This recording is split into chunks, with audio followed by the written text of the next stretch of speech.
Here we are, day 20. We're going long today. So today's workout, pretty long. We're starting and finishing with a 1 mile run or row.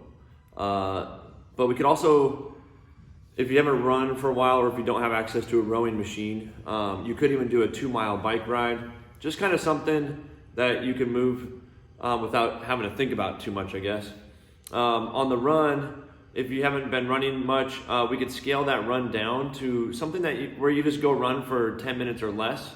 So if you think a mile would take you more than 10 minutes, maybe just go run for 5 minutes in one direction, then turn around and come back. And then we're gonna go right into a big set of push-ups, 10 rounds in the middle, and then we're gonna kind of finish with the same thing that we start with. So then we're gonna go a big set of push-ups again, and then another big run or row or bike ride if you have access to it. It's gonna be a fun one, guys. I appreciate you guys watching and following along here. We have 10 more days of the 30 days here. And one thing to note on these 30 days is the idea with all these workouts was minimal equipment. So we're in the period of time where most gyms are closed. We're on self-quarantines and things like that, or stay-at-home orders. So I've made all 30 of these workouts with that in mind. So with the thought that you might not have access to a gym or much equipment. Once we get through these 30 days, I'm gonna start spicing it up a little bit and maybe just adding a few more things here and there just to mix it up. And I think that's it, guys. All right, day 20. All right, we're gonna go for a long one today. Starting out this workout with either a 1 mile run or row, or run about 10 minutes. So you could just run 5 minutes out, 5 minutes back. And then we're going to come in and work through 50 push-ups. So we just want to remember a full plank, or a nice tight plank position, chest and thighs to the ground on the push-ups. If we're not quite able to do those from strict ones from the ground, we could use an elevated surface to take off some of our body weight. So we could go to a chair like so, or like a couch or ottoman.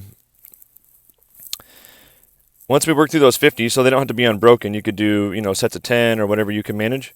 Then we're going to go into 10 rounds. That's right, 10 rounds.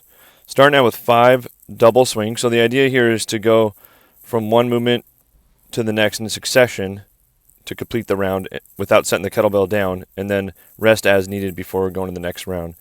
So I'm doing a double kettlebell swing right here, 5 reps. You could always use a single kettlebell if you're not comfortable with a double, or if you do not have 2 kettlebells.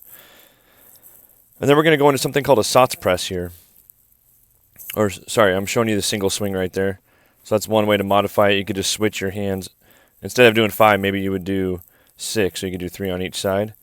And then we're going to go into 4 alternating SOTS press. So a SOTS press is where you sit in the bottom of your squat, keeping that chest tall.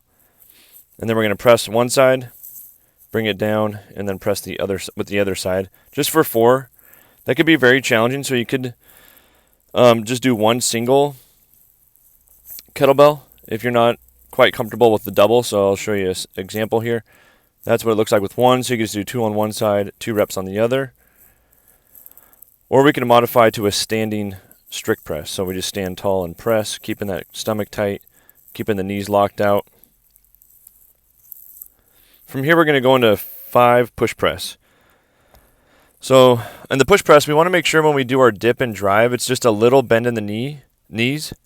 Keeping that torso nice and vertical. So here's what it kind of should look like here. Just a little bend and then explosive drive to get a pop, to get those kettlebells to move. And then you finish with your arms.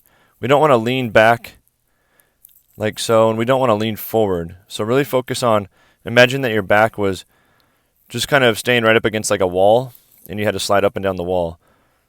Sorry about my head being cut off in the video here. I'm a one-man show. Dip and drive, and then punch. Right there, tight stomach, back to that rack position, 5 solid push press. So you're going to go through those 3 different stations without resting. So choose your kettlebell appropriately. And then we're going to finish, or then you rest as needed and then repeat for 10 rounds. After your 10 rounds, you're going to hit the 50 push-ups again and then finish with a 1 mile run or row. Okay, guys, thanks again for watching and have a great day.